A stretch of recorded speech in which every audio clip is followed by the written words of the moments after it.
Mesmo num daqueles CNN Dois Lados raiz, né? Aqui de dentro do Congresso Nacional, a gente está no Salão Verde da Câmara dos Deputados, coração de muitas articulações políticas. De um lado, Lindeberg Farias, líder do PT, ele que é do PT do Rio de Janeiro, do outro, Sóstenes Cavalcante, líder do PL, que é também outro parlamentar do Rio de Janeiro, apesar da origem nordestina, né? Um alagoano, um paraibano, mas que representam a bancada fluminense. Muito obrigada por terem aceitado o convite para a gente estar aqui nesse pinga-fogo, cara a cara, para falar do que é prioridade para a oposição do PL e para o governo do PT.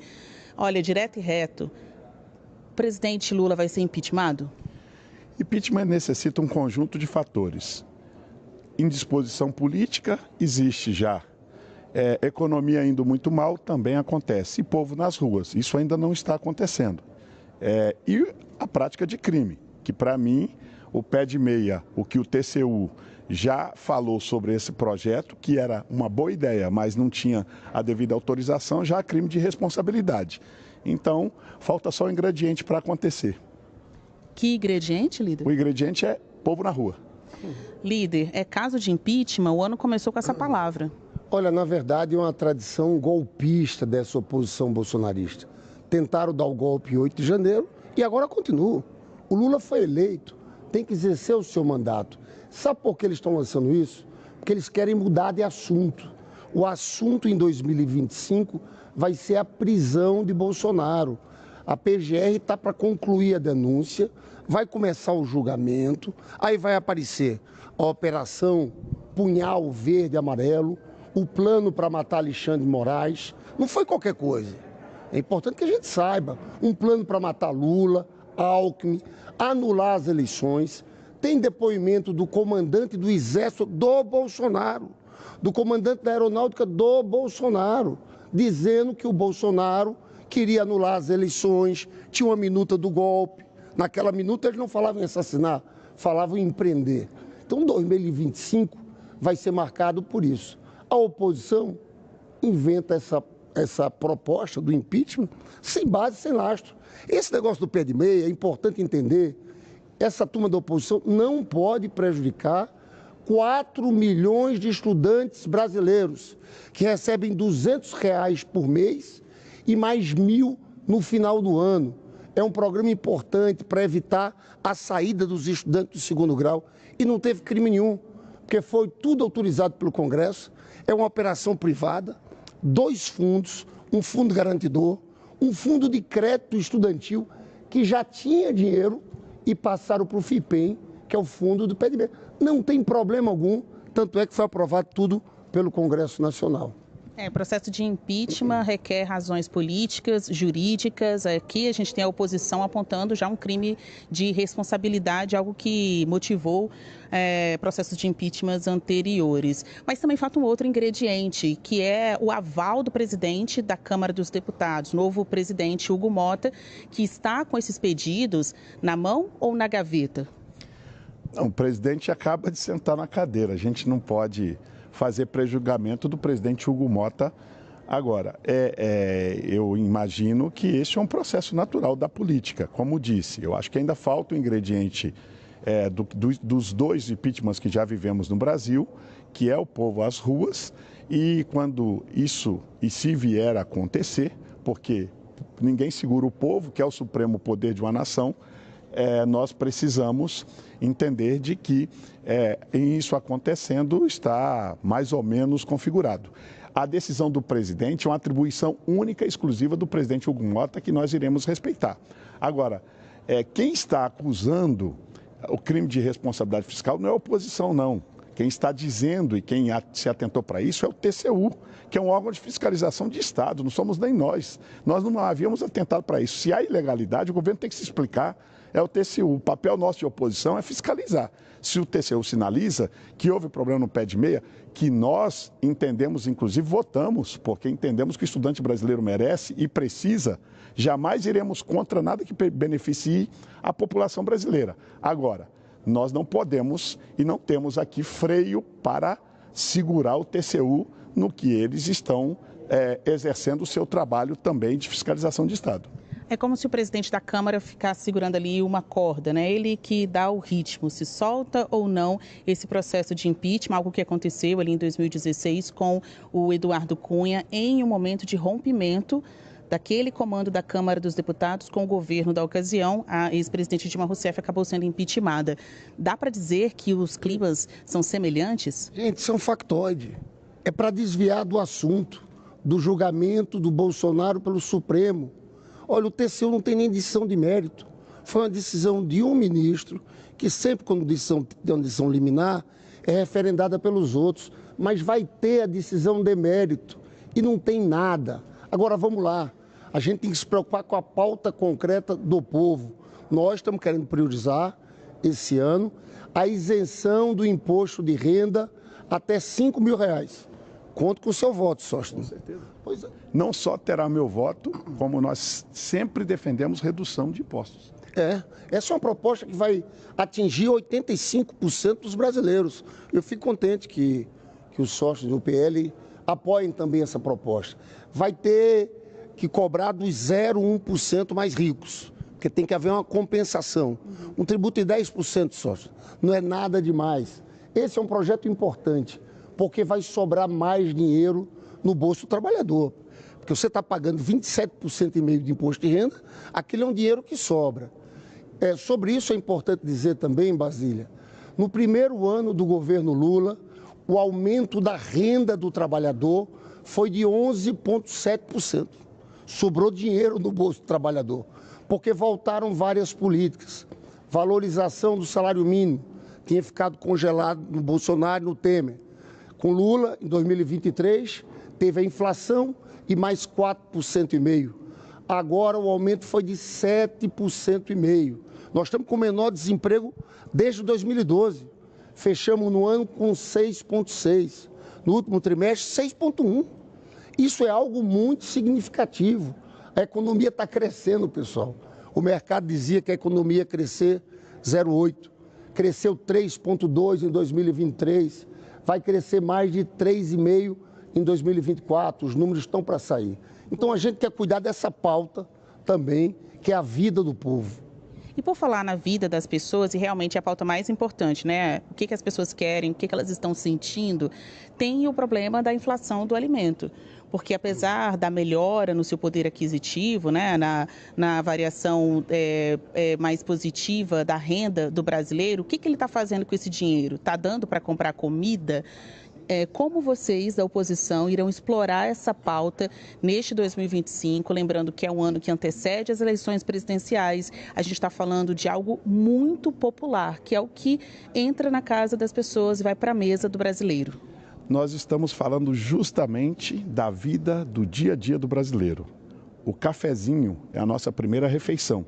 Eu pergunto ao telespectador, quanto você está pagando no café? No pacotinho de meio quilo, não é 1 quilo não, hein? Tem gente que acha que é 1 quilo, é meio quilo. Eu fui comprar outro dia no Rio de Janeiro, paguei R$40 em meio quilo. Ora, não adianta querer aumentar um pouco o salário mínimo e tirar do outro lado. Aí você continua na segunda refeição, arroz, feijão, óleo, a base de uma refeição. Quanto você que está assistindo agora está pagando? Observe isso. E quero dizer mais, aí a picanha prometida não veio. Então a nossa frase da oposição esse ano todo será nem picanha nem café, para lembrar o brasileiro da realidade do dia a dia dele. Por mais que o governo vá ficar falando aqui de números, inventando, eles são bons para inventar número. Aliás, o Lula lá atrás já falava que o Brasil tinha 35 milhões de crianças pedindo na rua, e depois ele, quando virou presidente, riu da fala dele mesmo e falou que enganou a população internacional. Fala do Lula, não é fala minha, ele mesmo disse isso. Então, o PT é especialista em inventar número, em tentar enganar e mascarar para a população. Mas o povo que vai no supermercado toda semana, ou a cada 15 dias, ou todo mês, está sentindo no bolso. E isso vai se refletir em 2026. A gente não tem dúvida nenhuma. Podem inventar números, podem falar de números, quando o cidadão, o trabalhador, o servente pedreiro, o taxista, o motorista do Uber, o motorista do ônibus, vai no supermercado com a dona de casa, ele sabe o que está acontecendo. Eu até achei que vocês iam vir representando aí o boné de vocês também, com esse novo adereço, né, na cabeça, o seu boné, o seu boné. Comida barata novamente. Olha aí, essa frase, comida barata novamente, está escrita em um boné da oposição, enquanto o governo veio com um boné escrito "O Brasil é dos brasileiros". Qual dos dois slogans o senhor acha que vai pegar e que simpatiza mais com o atual momento das pessoas aqui no Brasil? Olha, eu confesso com todo respeito aos Sóstenes que eu tive vontade de rir quando vi o boné "Comida brasileira novamente". Barata. Sabe, comida barata novamente. Você sabe quanto foi a inflação de alimentos no governo do Bolsonaro nos 4 anos? 57%. 57%. Nos 2 primeiros anos, 27%. Nos 2 segundos anos, 22%. Nos 2 anos do presidente Lula, menos de 8%. 7 ponto alguma coisa. Olha a diferença aí. Olha a diferença. O último ano de Bolsonaro, 2022, já não tem nada a ver com pandemia. Sabe quanto foi? 13,2%. Qual é a diferença? O Lula está agindo. Nós tivemos seca. Teve um prejuízo na safra agrícola. Agora nós vamos ter uma safra agrícola recorde. E o que é que o governo fez? Está dando juros mais baratos para produtores de arroz e feijão. Então vai aumentar a produção de arroz e feijão, carne. Nós tivemos um problema. Existe um ciclo pecuário. Foi abatido menos animais fêmeas. É um ciclo pecuário que tem hora que diminui o abate. Mas tem também a exportação. O dólar estava lá em cima, eles estavam vendendo, aumentaram a exportação de carne, de proteína, em 30%.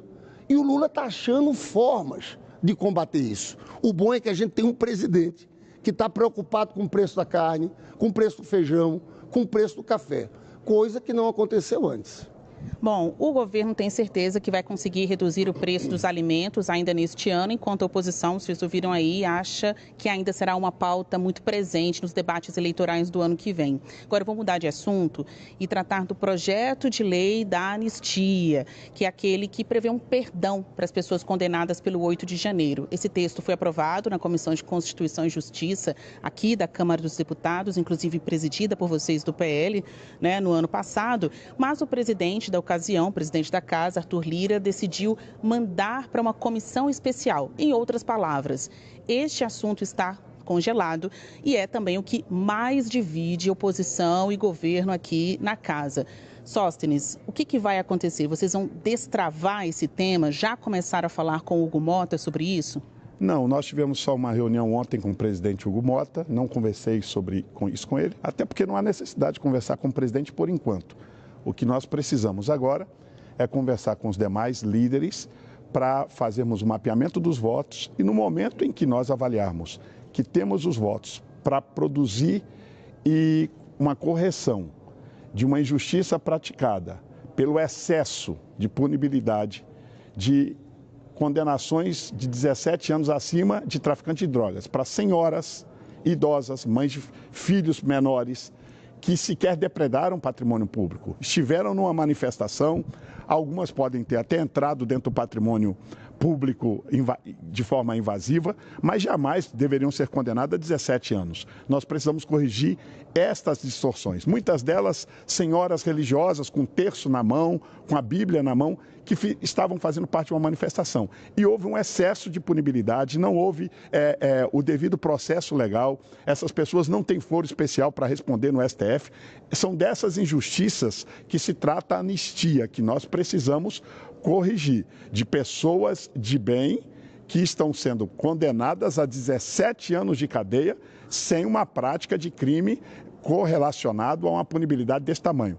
No momento em que a gente avaliar que tem os votos, Basília Lindbergh, eu, como líder do PL, vou levar o colégio de líderes. E aí, como toda reunião de colégio de líderes, o presidente atende às demandas de cada partido e faz a composição da pauta.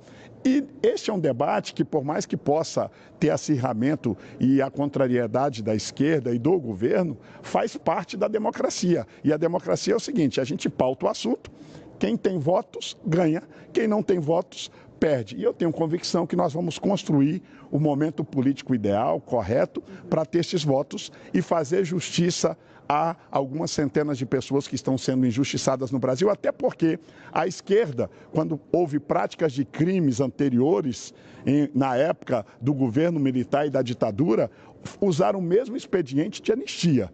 E nós não somos contra a anistia da esquerda, mas a esquerda, às vezes, não tem o mesmo balanço e o mesmo equilíbrio quando se trata de matérias. Quando é adversário, a gente é contra. Quando é para a gente, nós queremos fazer uso do instrumento legislativo político. Lindbergh, a oposição diz que não tem pacificação se não houver anistia, né? Que esse perdão às pessoas que já estão sendo condenadas, 14, 17 anos de prisão. Vocês votaram da mesma forma para presidente da Câmara dos Deputados, em Hugo Mota. Mas esta é uma pauta em que os dois lados, obviamente, discordam. O que vai acontecer? Vai ter voto para aprovar o PL da anistia? Olha, com essa oposição, não tem pacificação, a gente não acredita. Na verdade, eles tentaram um golpe, tentaram matar o presidente Lula. Alexandre de Moraes tem provas de tudo isso. Aqui eu quero fazer uma correção histórica. Os fatos foram recentes, mas não dá para reduzir o golpe ao 8 de janeiro, a pessoas inocentes que estavam passeando numa manifestação. Eles querem anistia para todo o período, tá? E o que houve desde o começo era um plano, volto a dizer, de golpe de Estado violento. Tinham assassinatos de um presidente eleito, do presidente do TSE, de um ministro supremo. Tem, volto a dizer, ali os comandantes do Bolsonaro. Ele tentou de várias formas. Primeiro, ele tentou colocar os comandantes nesse golpe. O da Marinha, o Garnier, topou. O do Exército e Aeronáutica não topou. Aí ele faz uma operação paralela, conduzido pelo general Braga Neto, que comandou essa operação. Decidiram agir sem autorização dos comandos. Ali no 8 de janeiro, o que eles queriam, sabe o que era? Era que o Lula decretasse uma GLO e eles assumissem ali o papel. Você sabe quem estava colocado para chefiar os Kids Pretos, aquele batalhão de operações especiais de Goiás? O tenente-coronel Mauro Cid. Era esse clima que tinha. Então, veja, eu acho que não vai ter clima para votar, porque a denúncia da PGR está saindo daqui a pouco. Sai a denúncia e começa o julgamento. Imagine esses fatos aparecendo. STF, transmissão ao vivo, transmissão daquele julgamento, as pessoas tomando conhecimento daquilo. Como é que você vai prosperar uma anistia aqui na Câmara? Eu acho impossível esse projeto tramitar. Para esse ano, ou melhor, para esse biênio 2025-2026, PT e PL escolheram perfis mais combativos de liderança, né? Todo mundo diz, tem que partir para a briga, tem que estar pronto para a luta política. Então, a gente já está no finalzinho aqui do nosso CNN Dois Lados. Eu vou dar 10 segundos finais só para vocês fazerem suas considerações e se despedirem do nosso público. Sóstenes Cavalcante. Primeiro dizer que no campo da política e das ideias, nós somos combativos, mas tem um relacionamento, respeito por todos os seres humanos, inclusive pelo Lindbergh, que tenho conhecimento e amizade há muitos anos, mas no campo do debate político, não precisa, inclusive, a palavra guerra. Eu acho que essa palavra, não sei se foi verdade que o Lula usou na reunião, eu acho que a gente precisa de debatermos o Brasil, porque quem precisa de nós, a classe política, é o brasileiro. E nós estamos aqui para respondê-los à altura. 10 segundos, Lindbergh. Não é isso, dá para fazer um debate, cada um com sua posição, de forma civilizada. Isso é a característica dos sócios. A gente sempre participa de debates, discorda, mas faz de forma civilizada e é assim que tem que ser no parlamento. Tá certo, esse é o nosso CNN Dois Lados. Agradeço a participação dos senhores, cedinho aqui conosco no Salão Verde da Câmara dos Deputados e até a próxima.